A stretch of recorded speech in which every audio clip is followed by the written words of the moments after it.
পশ্চিমবঙ্গের আমার সকল প্রিয় ভাই এবং বোনেরা, আপনাদের সকলকে আমার নমস্কার জানাই। গণতন্ত্রের প্রত্যেকটি উৎসব অত্যন্ত পবিত্র হয়ে থাকে। আমারও বাংলার এই উৎসবে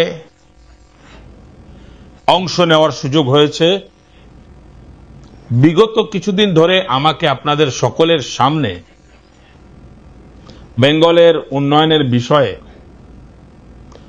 বাংলার উজ্জ্বল ভবিষ্যৎ নিয়ে, বাংলার যুব প্রজন্মের উজ্জ্বল ভবিষ্যৎ নিয়ে বিজেপির যে রোডম্যাপটি রয়েছে সেই রোডম্যাপকে রেখাঙ্কিত করার,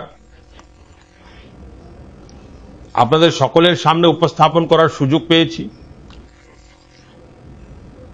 আজ সন্ধ্যা 5টার সময় নির্বাচনী প্রচার শেষ হতে চলেছে।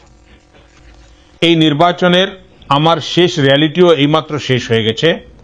আমি এখন এই পত্রটির মাধ্যমে বাংলার আমার প্রত্যেক পরিবারের সদস্যকে কৃতজ্ঞতা তো প্রকাশ করতে চাইছি, কিন্তু আমার নিজের মনের ভাবও ব্যক্ত করছি। বন্ধুগণ, এই নির্বাচনী প্রক্রিয়ার সময় আমি বাংলায় এক অন্য ধরনের শক্তির অনুভূতি লাভ করেছি।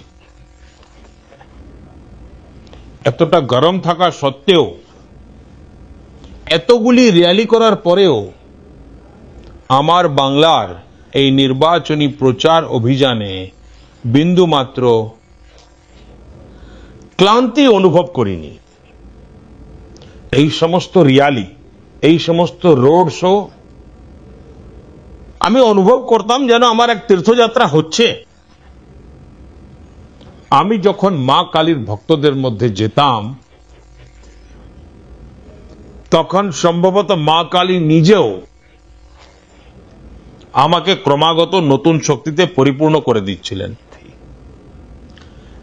যখন জানুয়ারি 2024-এ অযোধ্যায় রামলালার প্রাণ প্রতিষ্ঠার আয়োজন করা হয়েছিল, তার আগে আমি অত্যন্ত শ্রদ্ধার সঙ্গে 11 দিন ধরে একটি অনুষ্ঠান করেছিলাম, ব্রত পালন করেছিলাম।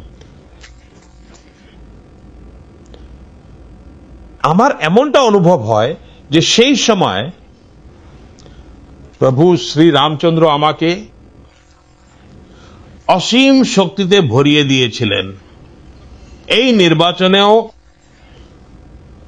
আমার সেই একই অনুভূতি হয়েছে, যেমনটা কোনো দেবী দেবতার মন্দিরে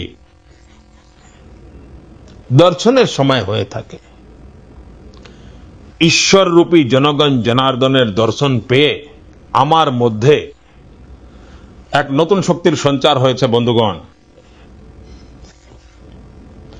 বাংলার সমস্ত র্যালিতে এবং রোড শোতে আমি এত বেশি আন্তরিকতায় ভরা বার্তা আর ছবি পেয়েছি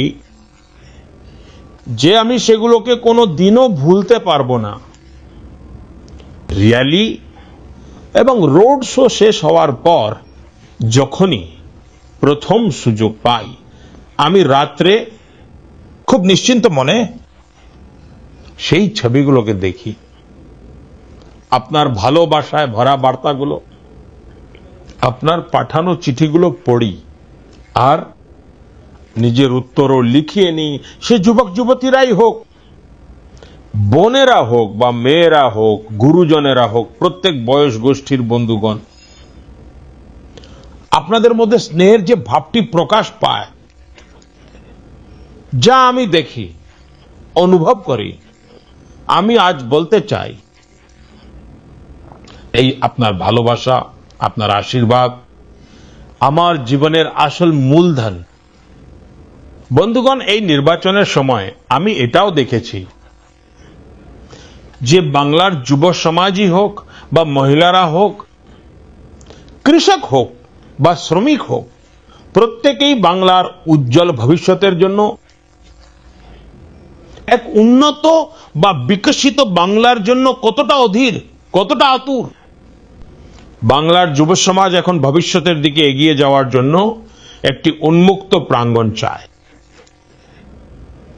আমাদের বেঙ্গলের কন্যারা তারা মুক্ত আকাশ চায় এবং তারা সুরক্ষা চায়।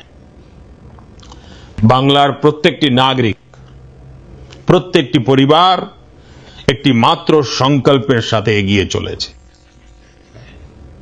আর সেই সংকল্পটি হলো এখন পরিবর্তন করেই ছাড়তে হবে।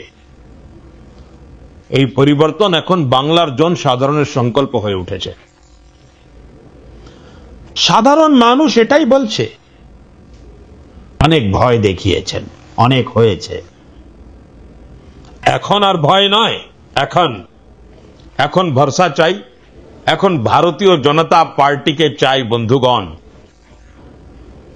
বেঙ্গলের সেবা করা, বাংলাকে সুরক্ষিত রাখা, এটা আমার পরম দায়িত্ব।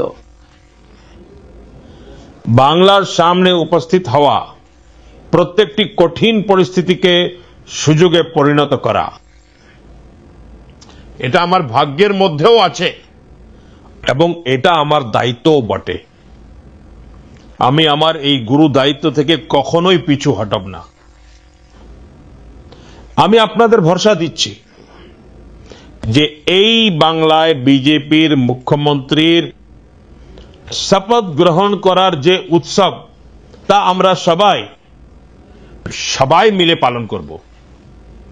এটা আমার ব্যক্তিগত বিশ্বাস নয়, আমি আপনাদের সকলের ভেতরে এই বিশ্বাসকে অনুভব করেছি। আমার প্রিয় ভাই ও বোনেরা, প্রথম দফার যে ভোটদান হয়েছে তা ইতিহাস রচনা করেছে। এখন আপনাদের দায়িত্ব হলো যে আগামী 29শে এপ্রিল আপনারা বেশি থেকে বেশি সংখ্যায় ভোটদান করুন।